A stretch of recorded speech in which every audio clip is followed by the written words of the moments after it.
జై హో.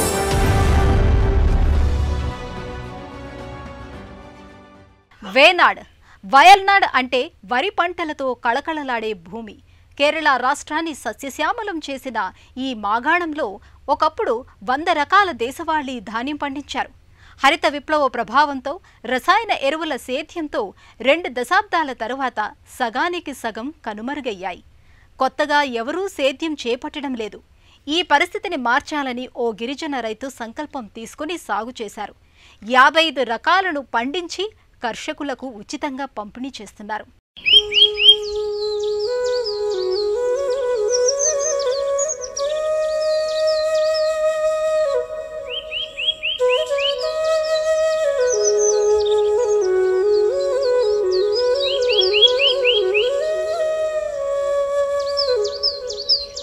కేరళ రాష్ట్రం వేనాడ్ ప్రకృతి అందాలకు ఆలవాలమైన ఆహ్లాద లోకం.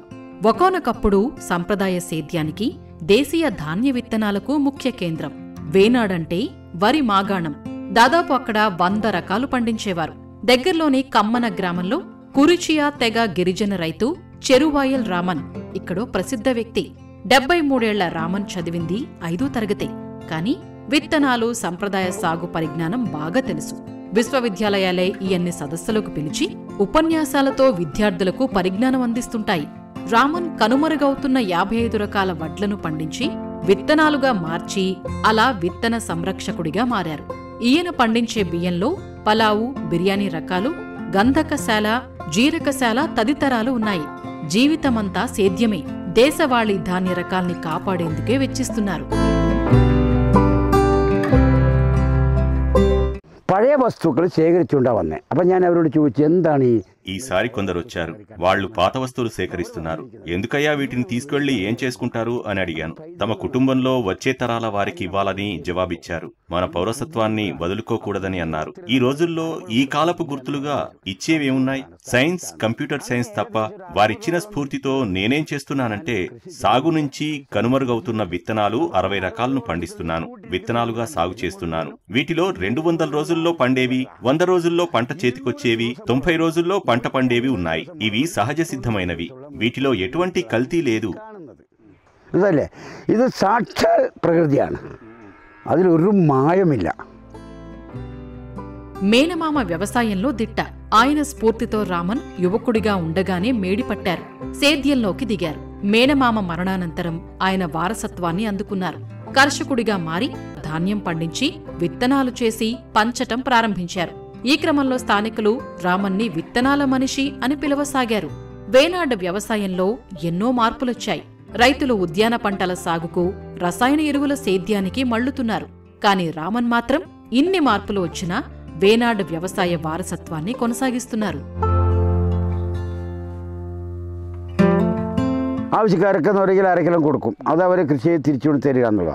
నేను అవసరమైన వారికి విత్తనాలు ఇచ్చాను. పంట చేతికొచ్చిన తర్వాత మళ్లీ అంతే మొత్తం నాకు వెనక్కిచ్చేస్తారు. గత 30 ఏళ్లుగా నేను ఒక్క వడ్ల గింజ కూడా విక్రయించలేదు. ఇంటి అవసరాలు తీరాక మిగిలిన ధాన్యాన్ని విత్తనాలుగా చేసి కాపాడుతున్నాను. ఇవి అమ్మటానికి కాదు, ఆకలి తీర్చడానికి తప్ప లాభం కోసం కాదు. ఇల్లు గడవటం, వ్యవసాయం నడపటంలో అవరోధాలున్నాయి. సాంబత్యമായി വളരെ పరిమితമാണ്. చెరుక్కు വളരെ ഞെരുക്കമാണെന്ന് പറയേണ്ടി വരും. హరిత విప్లవం వచ్చాక వేనాడ్ రైతులు సంప్రదాయ వరి రకాల్ని వదిలేశారు. లాభసాటిగా ఉండే అరటి సాగుకు మళ్లారు. ఇందువల్ల సంప్రదాయ వరి రకాలెన్నో దాదాపు కనుమరుగయ్యాయి. అయితే రామన్ గత 30 ఏళ్లుగా ఈ ధోరణికి భిన్నంగా ముందుకు సాగారు. 55 రకాల్ని సంరక్షించారు. ఆయన అంకిత భావానికి ఇదే నిదర్శనం.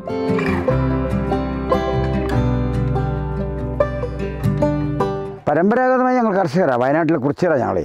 അപ്പോൾ പരമ്പരാഗതമായ കർഷകരാണ്. మేము వేనాడ్ ప్రాంత సంప్రదాయ రైతులం, కురిచియా తెగ గిరిజనులం. మేము వ్యవసాయం ఎప్పుడు ఎలా ప్రారంభించామో చెప్పలేను. నేను సంరక్షించిన వరి విత్తనాలు 500 ఏళ్ల కాలం నాటివి. అవే తరతరాలుగా అందుతున్నాయి. సేద్యమే మాకు జీవనాధారం. కానీ హరిత విప్లవం వచ్చి తీరని హాని చేసింది. ఆదాయాన్నిచ్చే సంప్రదాయ కూరగాయలు, ఆవులు, గేదెలు అన్నీ కనుమరుగయ్యాయి. ఏమీ మిగల్లేదు. എന്ന് പറഞ്ഞാൽ പശു പോയി, ആട് പോയി, കോഴി പോയി, പട്ടി, പൂച്ച, പച്ചക്കറി വിത്തുകളൊക്കെ പോയി. ഇനൊന്നും നമുക്ക് പോകാനില്ല. రైతు రామన్ విత్తన సంరక్షణ పద్ధతులు ఖచ్చితంగా ఉంటాయి.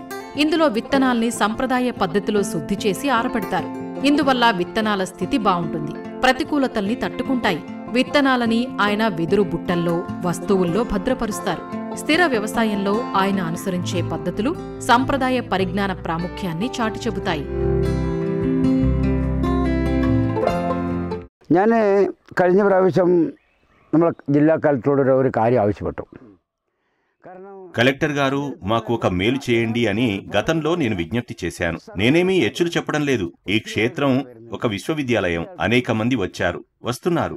నేను బయటకు వెళ్తుంటాను. నాకే కనుక ఆర్థిక స్తోమత ఉంటే నేనే ఉద్యోగం ఇచ్చి ఉండేవాణ్ణి. కానీ అలా లేనందున బాధగా అనిపిస్తుంది.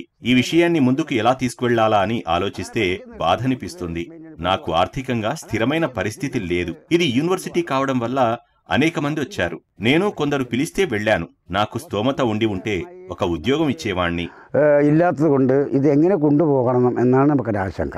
అదే ఆర్థికంగా ఎన్నో అవరోధాలు వచ్చాయి. అయినా రామన్ గత 30 ఏళ్లలో ఎన్నడూ గింజ కూడా విక్రయించలేదు. గృహ అవసరాలు తీరాక మిగిలిన ధాన్యాన్ని విత్తనంగా సంరక్షించటం మీద దృష్టి పెట్టారు. రామన్ కృషిని కేంద్ర ప్రభుత్వం గుర్తించింది. ఆయన్ని పద్మశ్రీ పురస్కారంతో సత్కరించింది. అలా నేషనల్ ప్లాంట్ జీనోమ్ సేవియర్ పురస్కారం లభించింది. విశ్వవిద్యాలయాలు, వ్యవసాయ శాఖలు ఆయనతో అవగాహన శిబిరాలు నిర్వహిస్తుంటాయి. యూనివర్సిటీలు ఏర్పాటు చేసే శిబిరాల్లో పాల్గొని అవగాహన కల్పిస్తున్నారు. ఫలితంగా రైతులు, విద్యార్థుల్లో సంప్రదాయ సేద్య పద్ధతులపై ఆకర్షణ పెరుగుతోంది.